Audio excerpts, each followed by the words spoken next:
Сыртта ойнап жүрген Мұқан ас үйден су ішпекке кірген еді. Іш жақтан нағашы атасының қатты шыққан дауысын естіп селк ете қалды. Ақырын барып шелектен су алып ішті де дәлізбен қонақ бөлмеге жақындап барып тың-тыңдады. Бөлмеде 3 адам бар сияқты. Айқайлап, жегі бұрсып жатқан бұның нағашы атасы, шалына жасқан шақтай сабыр айтып отырған кемпірі, яғни Мұқанның нағашы әжесі, және еңкілдеп жылап, мұрнын қайта-қайта тартып, өксіп отырған бұның анасы болатын. Сен оңбаған қыз, мені қара жер қылдың. Некелі байың бола тұра, неге біреумен жаттың? Мына елге қарар бет қалмады бізде. Сен бір шіріген шұмыртқа болдың. Кет құры. Енді қайта есігімді ашушы болма. Сен мен үшін өлген адамсың. Көзімнің тірісінде бұл үйден, бұл ауылдан көрмейтін болайын. Кездесе қалсаң, бауызда өлтірем, деген нағашы атасының дауысы шыққанда, әжесі мен анасының жан ұшырған дауысы қатар шықты. Папа, кешірш мен оны сүйіп қалдым, кешірш, деп жалынып жатқан сәтінде, Мұқан, шық бол, деген бірге ойнап жүрген көрші баланың дауысы естілді. Іштегілер бір сәт құлақ түріп тынып қалды. Бұл сыртқа зытты. Қайта-қайта үй жағын алаңдап, алысқа ұзамай жүрген Мұқанды анадай жерден анасы шақырды. Елпелеңдей жеткен бұны анасы құшақтап бауырына басып, балам, мен алысқа, басқа бір жаққа кетіп бара жатырмын. Біраз уақыт осы нағашыңның үйінде бола тұрасың. Осы жерде мектепке барасың. Нағашы ата әжең еркелетеді. Нағашы анар жеңешең саған күнде тәтті тамақтар пісіреді. Мен басқа қаладан үй алғасын, сені көшіріп алам. Сен ақылды бол, жақсы оқы. Мен келіп алып кетем. Көп кешікпей келем, деп екі бетінен кезек-кезек сүйіп, жол сөмкесін алды да артына қарамастан кете барды. Ойын қызып, есі сол ойынға кетіп тұрған 9 жасар Мұқанға анамды енді көрмеймін-ау деген ой мүлдем кірген жоқтын.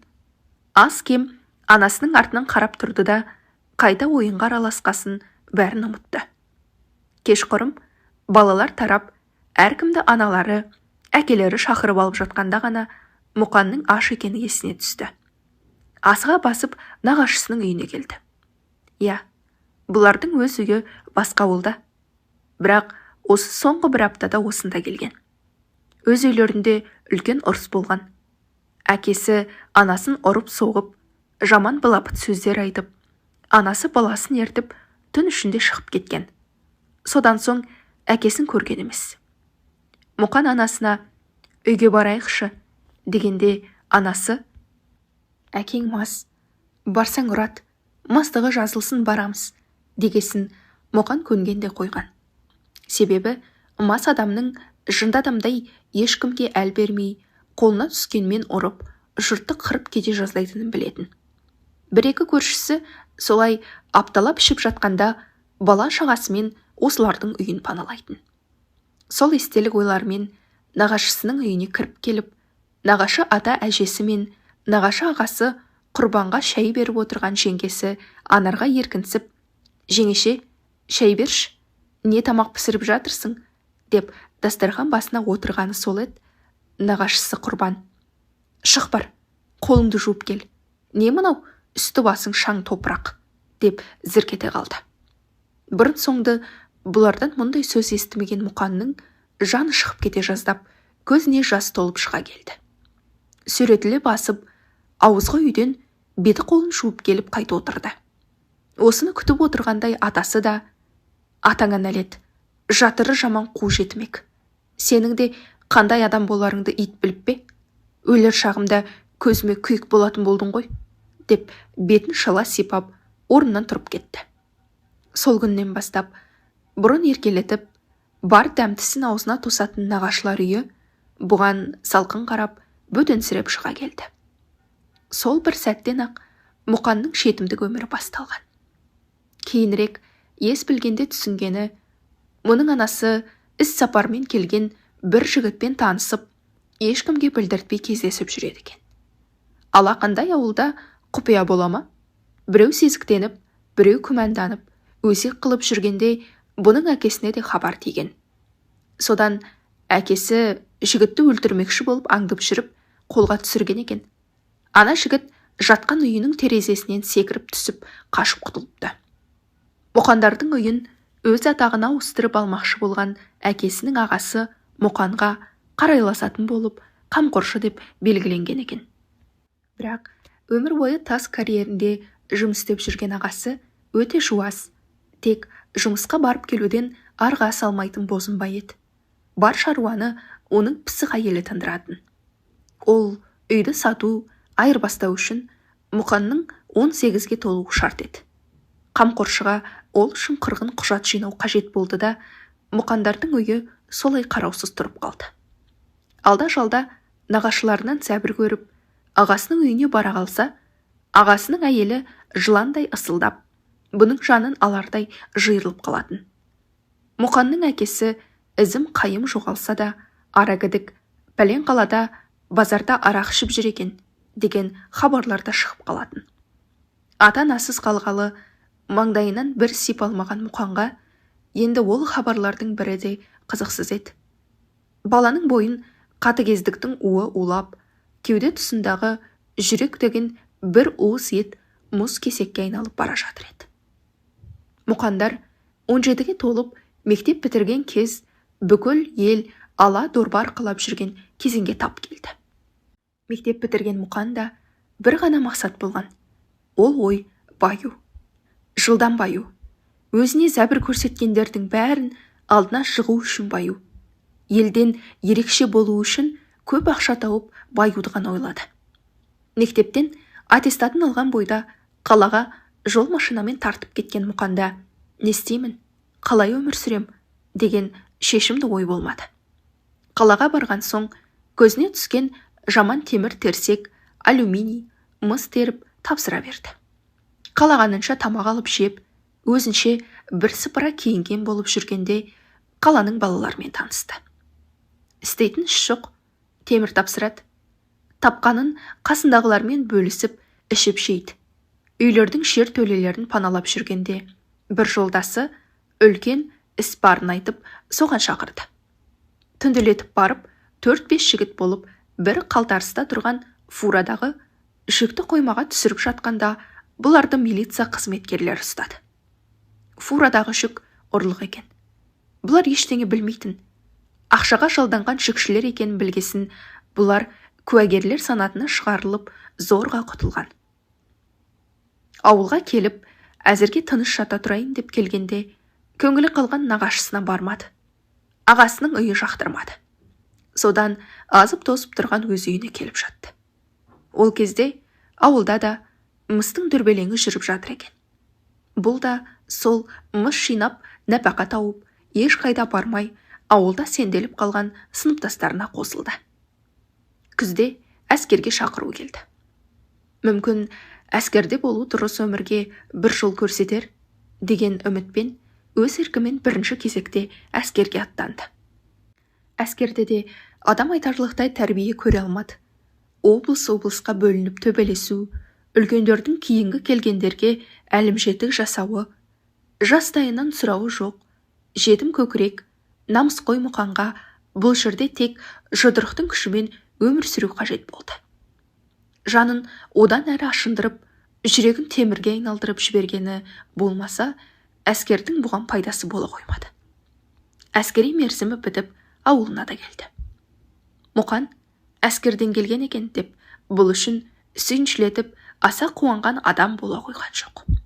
Бар болғаны, баяғы әскерден қашып пысып жүрген бір жар құрдасымен барға барып жуып, соңын арақ ішіп қуып, өзінің жөндеу көрмеген үйіне келіп жатып қалды. Ертесіне басы мең-зең боп оянып, пакеттегі шайды қайнатып ішіп отыр еді. Әкесінің ағасы келді. Екеуі бір-бірімен салқын амандасты. Бала, әскерден келіпсің, оң болсын, хош келдің. Армия дегенде бір міндетің. Одан аман есен құтылған болсаң бопты да. Ал енді не істемек ойың бар? Қолыңнан не келеді? Қандай тірлік қылмақсың? Әкеңнен хабар жоқ па? Деп туыстық сезіммен сұраса бастап еді. Мұқан, не тірлік дейсіз бе? Өзіңіз қалай ойлайсыз? Әке-шеше мейірімінен жұрдай, жастайынан көріп келе жатқаны аш құрсақ өмір, кеудесінен кері итерілу, өмірдің екінші сорт адамындай сезіну. Аз ба? Ендігі сценарий бойынша әлдекімдерге қосылып арақ ішіп, қыдырып, түрлі қылмыстар жасап, сотталып, жылдан жылға сол түрмеден түрмеге ауысып, өмірімді бір барақтың түбінде бітіруім керек шығар? Міне сендерге, деп қолын шығарды да, мен сендерге ерекскенде бар ғой, тірі қалам. Менің мықты үйім, сұлу әйелім, астымда көлігім, оқымысты бала шағам болады. Естіп отырсың ба? Солай. Осы уақытқа дейін бір адамға да керек болмаппын. Енді маған ешкім де керек емес. Әке дейсіз бе? Менде ол болды ма? Ана, әке деген ұғымдар мен үшін баяғыда өлген. Мен адамдар деп аталатын аңдардың арасындағы Мауглимін. Яғни бөлтірікпін. Енді арланға айналып келе жатырмын. Мен өз отбасымды құрам. Менің өз әлемім болады. Ол таза да әділетті әлем болады. Ол жерде адамдарға орын жоқ. Ол тек менің қоғамым, менің әлемім, менің отбасым болады. Деп көздерінен от шашқанда заты жуас ағасының жүрегі дір етті. Ішінен күбірлеп, Құдай сақтағай, піссіміллә, піссіміллә, мына бала адам сойып жейді ғой, деп түршігумен үйден шыға берді. Үйін өткен бағасына сатып, дүние мүлік дегеннен бір киер киімдерін, өз керек жарағын алып, талай жылдан үйде сақталып жүрген үлкен атасының суретін ғана алды. Ол өзінің тегі Қоңыратбай деген еңсегей денелі шалдың бейнесі еді. Кішкентай кезінен есінде қалғаны, ол атасы батыр болған. Мұқан туыстан тек осы атасын өзіне ұқсатып үлгі тұтатын. Ешкіммен қоштаспастан қалаға тартып кеткен Мұқанның алдында белгісіз, қызықта, қорқынышты өмір тұр еді. Мұқанның бұл ауылдан кеткеніне 29 жыл болған екен. Сол 29 жыл ішінде не көрмеді десеңші. Қолдаушысы жоқ, ақшасы жоқ, баспанасы жоқ, жетім баламен ешкімде сөйлескісі келмейтін. Қайда барса да еститін сөзі жоқ еді. Сауда жасап көрген, оны келістіре алмады. Сауда дегенде жібекті есіліп, иненің көзінен өтіп тұру керек екен. Жалпы, ана-мынау жерде тілің майда, мінезің жұмсақ болмаса, өмір сүру қиын екен. Өмірден жылылық көрмеген, ішер ас пен киер киімге жарымай өскен, өмір сүруге, адам атану құқығына ие болу үшін жұдырықпен, ерегеспен өзіне жол салуға тура келді. Сол кездегі дача деп аталатын үйлер сутегіне сатылып, кейбіреулері иесіз қалып жатқан кезеңде ауылдағы үйін сатқан ақшаға бір бос жер мен үйшік сатып алып қойған еді. Соның көп пайдасы дейді.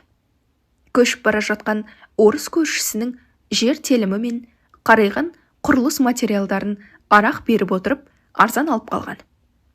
Екі жер орынды материалымен қосып сатып, көп қабатты үйлердің екінші қабатынан пәтер сатып алды. Ауысқан ақшасына үйренген кәсіпқой деп қалаға жақын ауылдардан темір терсек жинады. Бірақ бұл бизнестің де өмірі қысқа болды. Бұл іске алпауыттар, крышасы барлар келгесін, Мұқан сияқты майда шүйделер қатардан ығысып шығып қалды. Бір жолдас жігітінің көмегімен $200 бір мұнай мекемесіне слесарь болып жұмысқа орналасты. Мінезінің орнықтылығы, өзіне сенімділігі бастықтарға ұнап, 4-5 айда қоймашы болып алды. Сонымен бұның толыққанды адам ретінде өмірі басталды десе де болады. Жұмыссыз қаңғып жүрген кезінде Ресейден көлік қуып еліріп жүретін. Солармен сөйлесіп жүріп, өзіне су жаңа Жигули 06 алды. Бұл енді бай, бойдақ жігіт атана бастады. Жиын тойда немесе жұмыстас жігіттермен отырыспақта, таза ауа серуендерде бір кісідей ішеді, бірақ мас болған емес. Бұрынғыдай ашылып, арқа-шарқада отырмайды. Бастысы ашылып, не дарақыланып күлгенде емес. Сол салмақты, сабырлы қалпы, қабағын керіп немесе түйіп қараса, анау-мынау адамның жүрегін дір еткізердей қарайды. Қыздар қылымсып, баз біреулер тамыр таныс қыздарын тықпалап жүрді. Бұл ешқайсысына да жылы шырай білдірген емес. Тіпті бос тұрған үйіне жігіт болып қыз ертіп келген емес.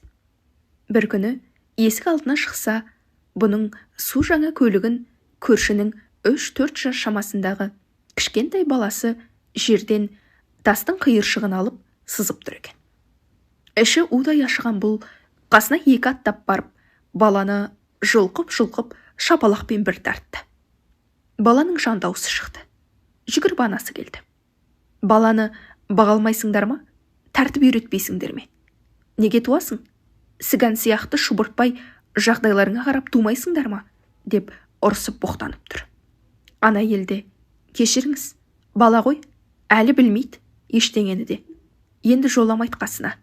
Қарасаңызшы, қорыққанынан дір-дір етіп тұр. Кешіріңіз бізді, деп бәйек боп жатыр. Кешірім дейсің бе сен қатын? Балаңды көзіңнен таса қылма онда. Кешірім керек болса, мынаны толық қайта краскілеп бересің. Қазір көлікті толық краскілеу 40-50 мың теңге. Давай, сол ақшаны тап. Болмаса, міне көлік. Ертең кешке дейін краскілетіп әкел, деп шүйлікті. Айқайға жиналып қалған көршілердің үлкендер жағы, оу, шырағым-ау, баланың ісіне сонша шамданғаның не? Сабыр етсеңші. Өзің бала болмап бедің? Жап-жас семья қайдан табады ондай ақшаны? Сабыр ет, десіп ақыл айтып жатыр. Оған жібей қоятын мұқан ба? Бала тууға жеткен ақылы тәрбиелеуге жетпесе, кім кінәлі? Жандарың ашып бара жатса, ақша жинап берің. Мен де ойнап жүрген жоқпын. Ақша жасайтын станогым да жоқ. Ал сен қатынға ең соңғы мерзім ертең түске дейін. Болмаса сотқа берем.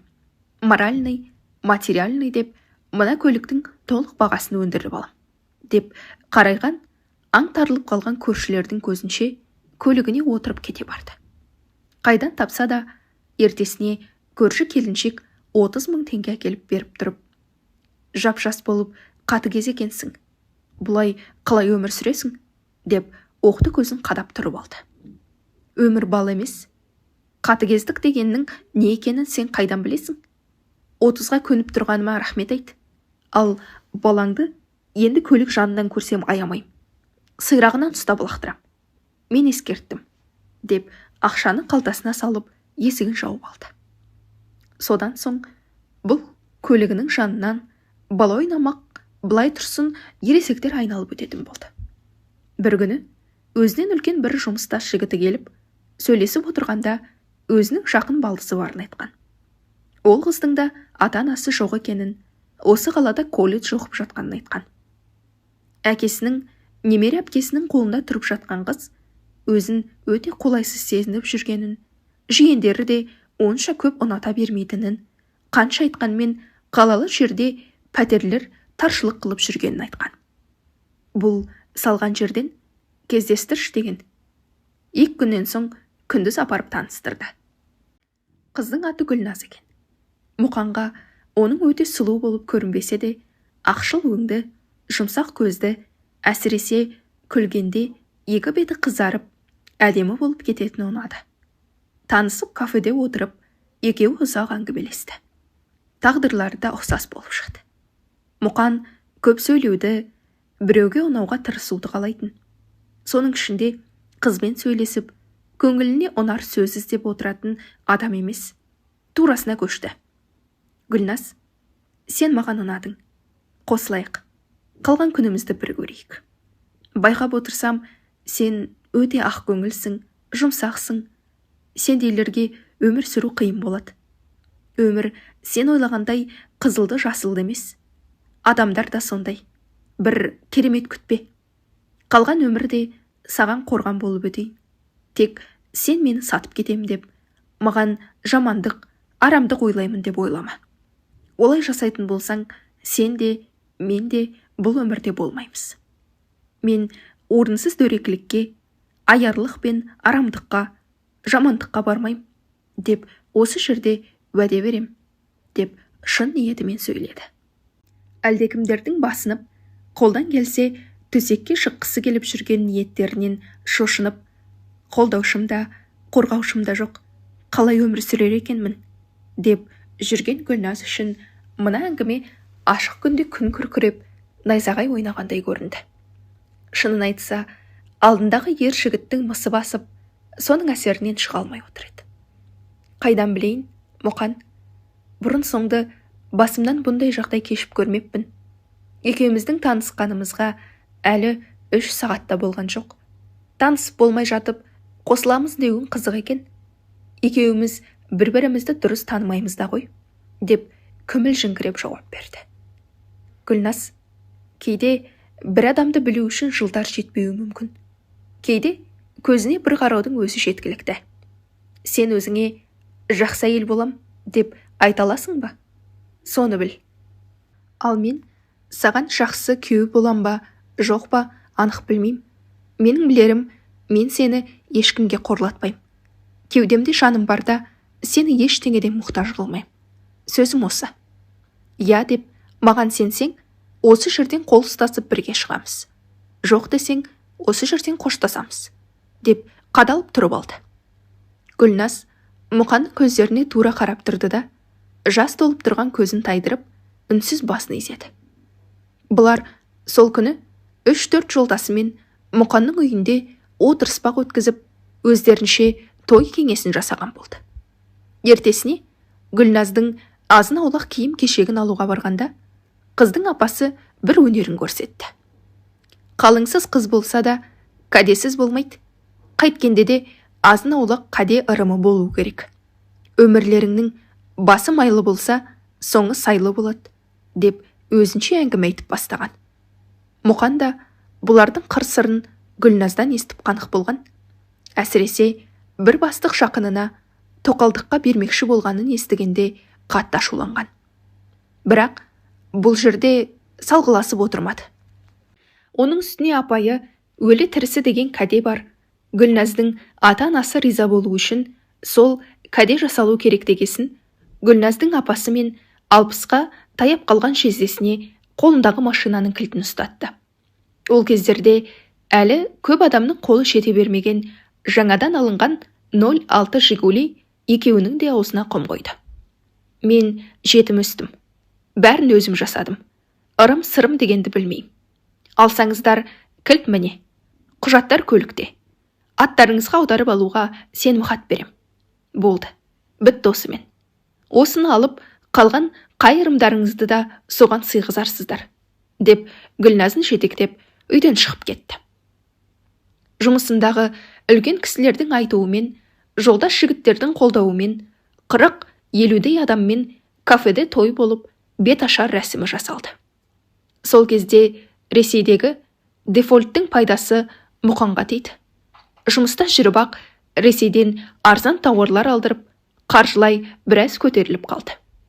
Черновой вариант деген ремонтсыз арзан үйлер алды. Ремонттап Гүлназдың атына қойып, жалға беріп тастады. Тағдырдың тар қыспағын тартқан екі жетім, күн көреміз, адам қатарына қосыламыз деп, алға қол ұстасып кете берді. Арада 20 жылдан аса уақыт өтті. Мұқан 49-ға келді. Бұлар бұл кезге дейін бір ұл, 2 қызды болды. Үлкен ұлы үйленіп, 2 қызы бой жеткен кезеңде де Мұқанның көкірегіндегі баяғы ызалы арман кетпей жүреді. Ол арман ауылға көшіп барып, еңселі үй салып, қымбат көлікпен ауылда айналып шығу еді. Осы ойын әйеліне айтып, менің әлі жетпеген мақсатым бар, дегенде жардың бетіне келуді білмейтін Гүлназ, оны өзің шешесің отағасы. Сен қалай айтсаң, мен көнем. Ана 2 қыз қарсы болмаса. Ол қайда барар дейсің? Көнеді ғой. Жаңа мүшеліңді жаңа қоныста қарсы алып, сенің бір ашылып күлгеніңді көрсек, армансыз болар едік, деп билікті Мұқанға бере салды. Шындығында, Гүлназ күйеуінің шын ашылып, кәдімгі еркекше қарқылдап, тарқылдап, кеңкілдеп күлгенін көрген емес. Қыздары еркелеп, қаладан ауылға көшет дегенне, ол жақта не қызық бар, деп қиқаңдақсы келген. әкелерінің сендер өкінбейсіңдер, қорықпаңдар. Мектеп бітіргесін қалаған қалаларыңа жіберем, деп еді. Екеуі де үнсіз қалды. Яғни көндік дегендер еді. Мұқан туған ауылының шетірегінен сырттан көптеп көшіп келіп жатқан ағайындардың арасынан 2 жер телімін алып, бірден коттедж көтерді. Әрине, қаладағы бір пәтердің ақшасына ауылдан 2 үй салуға болатын болғасын, бұл ақша аямады. Отбасымен қалада жүріп, бірде-бір таныстың көзіне түспестен, құрылыстың бар шаруасын құрылысшылардың бригадиріне тапсырып қойып, өзі аптасына келіп кетіп жүрді. Мерзімінде біткен үйге бір демалыста көшіп келіп кіріп алды. Үлкен дуал, үлкен дарбазаның ар жағында ешкіммен араласпай 1 айдан көбірек тұрды. Мұқанның шүйкесіне тиіп жүрген бір нәрсе, ол келіннің бала көтермей жүрген еді. Мына сән салтанаты асқан үйді енді томпаңдап немересі жүгіріп жүрсе, баяғы қол ұшын тигізуге жарамаған нағашылары мен ағайыннан есем қайтар еді. Көрсін олар, уақытында мені шеттетіп, қақпайлаған қалай болған. Мені құрып кетеді деп ойлап еді. Мен олардан осып кеткенімді көрсін, күйінсін, деген ой мазасын алып жүрген. Әйелі, отаға сау, бұл жерді ата қоныс қыламыз деп келдік емес пе? Бір мал сойып ең, болмаса молда шақырып, көршілермен танысар бірдеңе жасамаймыз ба? Деген болатын. Мұқанның ойында да бар. Бірақ ол жағдай тек немерелі болмай жүрім деген жағдайда алдынан кесе көлденен кетпей жүрген.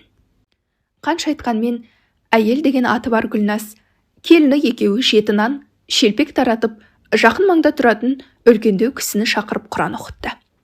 Мұқан үндеген жоқ, бір қалып. Қабыл болсын деп қоя салды. Мұқан да, ұлы да аят, Құран сүресі дегеннен махрұм жандар еді. Ағайынды қалай шақырсам, мына жетістігімді қалай көрсетем, нағашыларыма қалай мақтанам, деп жүрген күндердің бірінде Мұқан түс көрді. Түсінде қолында жалаң қылыш бар еңгезердей Қоңырбай атасы қуып келеді екен. Бұл жан ұшыра қашып келеді. Қашқаны құрсын, 2 аяғында дәрмен жоқ, аяқтары алға баспайды. Өзінен өзі ақ тер, көк тер болып, әбден амалы таусылғасын, ата деп айқайлап, басын қорғай берді. Еңгезердей дәу шал үстіне төніп тұрып, ей оңбаған, жетесіз, ана көкірегіңдегі мұзды қашан ертесің? Менің ұрпағым үзілсін демесең, мұзды жібіт, мұзды, деп шегіне берді. Көзін ашып қалған Мұқан малмандай су боп терлеп жатыр екен. Таңертең түсін әйеліне айтып отырып, әлгі ата-баба әруағына деген садақаларыңа дайындала беріңдер. Мен ағаларыма, нағашыларыма барып амандасып, ақылдасып, үй адресті айтып келейін, деп түске таман кеткен. Баяғыдай емес, ағасы да, жеңгесі де үлкейген, көздеріне жас алып қарсы алды. Мал соямыз деп әурелеп еді, бұл нағашысына да баратын айтып бас тартты. Үйіне шақырды. Ертең азанмен бала келін немерелерін алып жиналып барамыз, деген сөзін алып болғасын нағашысына барды. Олар да жылы қарсы алды.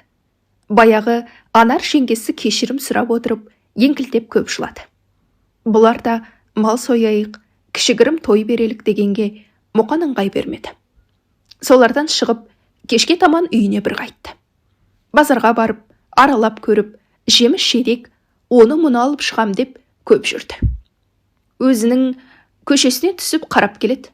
Әркім өзінше тырмысып жатыр. Біреулер үй салып болып қалған, біреулер жаңа бастап жатыр. Енді біреулері осығанда шүкір деп 2 бөлмелі баспананы паналап отыр.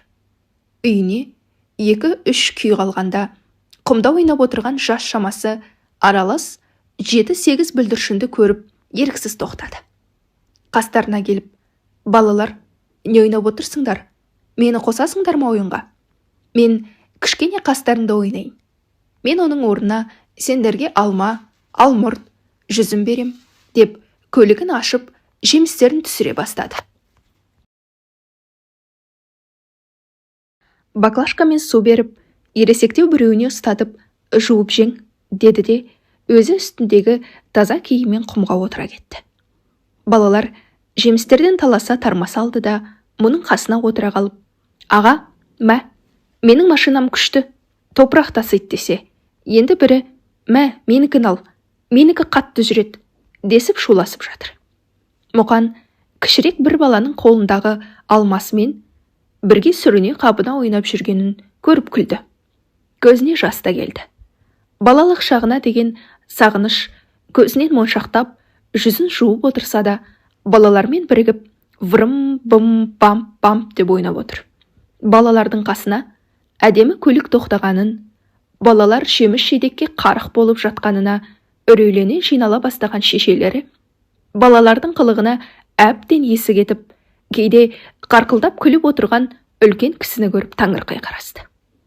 Күйеуінің кешіккеніне алаңдаған Гүлназ, келінін, көшені қараш, атаң көрінбес пе екен? Бағана бара жатырым деп еді, деп жұмсаған еді. Үлкен дарбазадан шығып қараған келін, 2-3 үй былайырақ жерде атасының көлігі тұрғанын көрді. Жылдамдатып жеткенде атасы балалармен мәз мейрам боп, топыраққа аунап, күліп жатқанын көрді. Ізінше үйге жеткенше асыққан келіннің алдынан Гүлназ шыға келді. Не болды? Атаң көрінбей ме? Деген сұрағына келін, атам бар, көрші балалармен құмда ойнап отыр. Атам мәз болып күліп отыр. Мама, атам күліп отыр, деп таң тамаша қылды. Екеулеп жаңағы жерге қайта жетті. Расында да, Мұқан есі кетіп еліріп, балалармен ойнап мәз мейрам боп күліп отыр. Гүлназ таң тамаша болып тұрған көрші келіншектерге тыс деп сұқ саусағын ерніне тигізіп, ишара жасап, өзі күйеуінің бетіне риза кейіпте үнсіз жасаурап қарап тұрды. Қарап тұрып, жылап тұр. Келіні шыдамай, ту, мама, не боп кетті? Біреуіңіз балалармен ойнап отырып, күліп жылайсыздар, екіншіңіз соны көріп жылайсыздар. Не болып жатыр өзі? Сіздерге керегі балама? Ішімдегіні туып, жолын үйреніп алайын, сосын сіздерге бір садиктің баласын туып бермесем бе? Дегенде Гүлназ келініне қарап, ішімдегіні? Не дейді? Сен не бала көтердің бе? Деді. Даусы жарықшақтана шықты. Я, әлі мерзімім ерте болғасын тосын сый қылмақшы едім, деп қарап тұрыр жиып. Гүлназ ауа жетпей қалғандай қарманып, аяқ қолын ербеңдетіп, көрші келіншектерді кезек-кезек құшақтап, мен әже болам. Құдай, бергеніңе шүкір. Алла, сәтін сала көр, деп барып күйеуін құшақтады.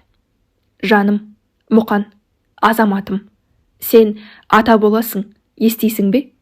Үлкен атам жай кірмепті түсіңе. Алла оңынан бұйыртқай, деп жалбарынып отыр. Ал Мұқанның көз жасы әлі де тоқтар емес, сауда бағып жатыр. Бұл неше бір жылғы жүрекке жиналған мұз еді. Сол еріп жатты. Көңілдің мұңы да, кірі де, ыза мен кекте көзден жас боп ағып жатты.